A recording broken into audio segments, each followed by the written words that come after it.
Hello बच्चों, आप लोग कैसे हैं? बच्चों, आज हम क्लास 5th का पाठ 7 डाकिये की कहानी कुंवर सिंह की जवानी। बच्चे इस पाठ को पढ़ेंगे। उसके परिवार के बाद कंवर सिंह के परिवार के बारे में जानेंगे, उसके पूरे परिवार की और उसके साथ हुई दुर्घटना के बारे में जानेंगे और उसे बेस्ट पोस्टमैन की उपाधि किस सन में मिली उसके बारे में जानेंगे। अब हम पाठ को पढ़ते हैं और वीडियो को देखते हैं।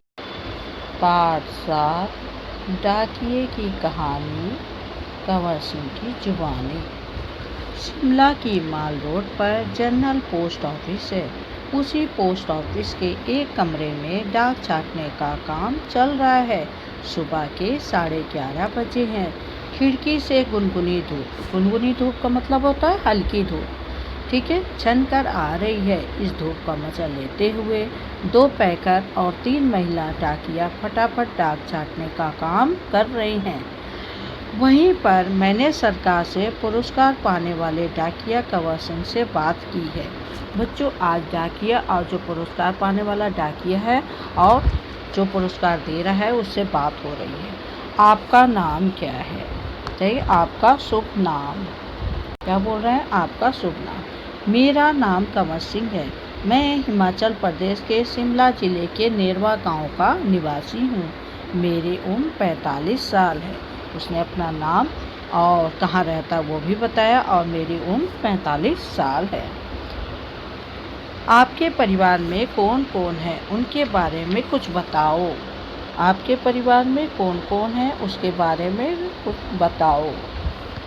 मेरे 4 बच्चे हैं, 3 लड़कियां और 1 लड़का। 2 लड़कियों की शादी हो चुकी है। मेरा एक छोटा बेटा भी है। वह मेरे गांव के एक पहाड़ी से लकड़ियों लाते हुए गिर गया, जिससे उसकी मौत हो गई। आपके बेटे का साथ जो हुआ उसका हमें बहुत दुख है। आपके इलाके में इस तरह की घटनाएं क्या अक्सर होती रहती हैं? वो क्या कह रहा है? आपके बेटे के साथ जो हुआ, ठीक है, उसका मुझे बहुत दुख है। क्या आपके इलाके में इस तरह की घटनाएं होती रहती हैं? जी, ऐसी घटनाएं तो होना असाधारण नहीं है। यहाँ पर हर तिरछे ढलानों का ढाकों से घास काटते हुए कई औरतें गिरकर मर जाती हैं। फिर भी यहाँ ऐसे ही रास्तों से चलना पड़ता है क्योंकि दूसरे कोई रास्ते ही नहीं हैं। फिर आपके बच्चे पढ़ने कैसे जाते हैं? क्या बोल रहे हैं? आपके बच्चे इस तरह से रहता है। फिर आपके बच्चे पढ़ने कैसे जाते हैं? मेरे बच्चे गांव के स्कूल में पढ़ने जाते हैं। स्कूल लगभग 5 किलोमीटर दूर है। मेरी एक लड़की 10वीं तक पढ़ चुकी है, दूसरी 12वीं तक, तीसरी लड़की 12वीं कक्षा में पढ़ रही है। मेरा बेटा 10वीं में पढ़ता है।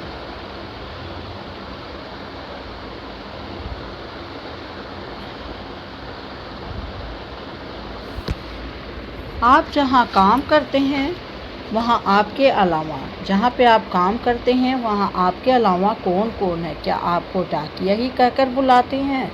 जहाँ पर बच्चों वो काम कर रहा है, ठीक है, उसके अलावा वहाँ पे कौन कौन है?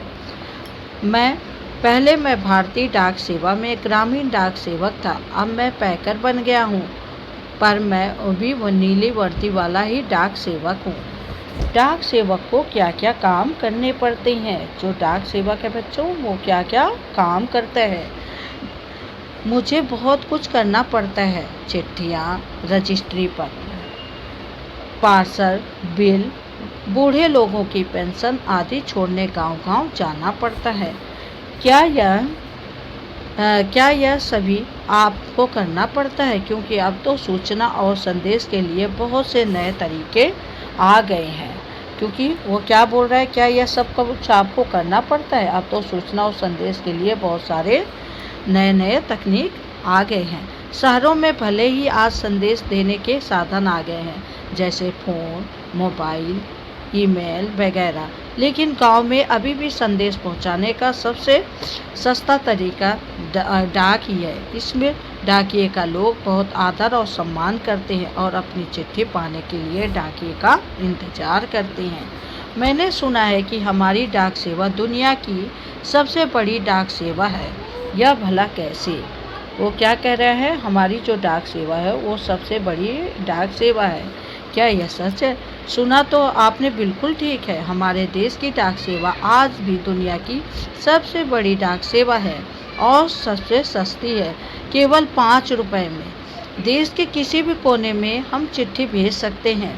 ठीक है बच्चों, हम चाहे जहाँ रह रहे हैं, हम वहाँ से अपनी चिट्ठियाँ भेज सकते हैं। सिर्फ कितने रुपए में? 5 रुपए में। और बच्चों, पोस्ट कार्ड तो केवल 50 पैसे का ही है। ठीक है बच्चों, कितने का है पोस्ट कार्ड?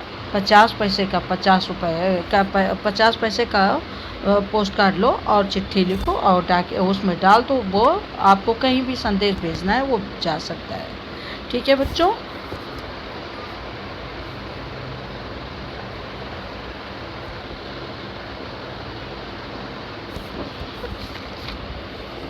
काम के दौरान कोई बहुत ख़ास बात हुई है?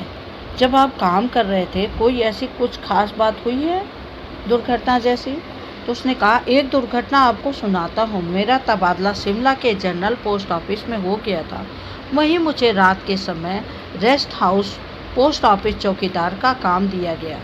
यह सन 1978 की बात है।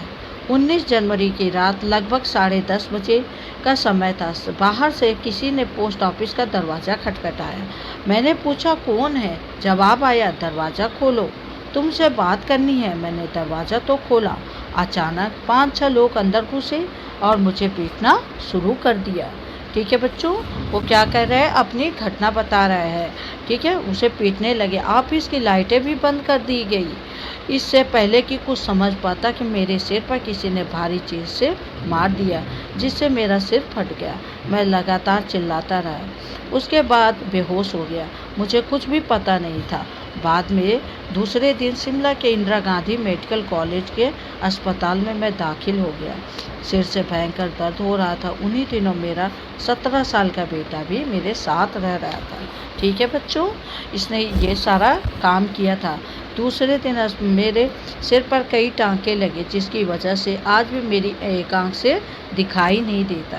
क्या कर दिया बच्चों? उसके आंख पे भी चोट लग गई थी, उसे दिखाई नहीं दे रहा था। कहाँ गए?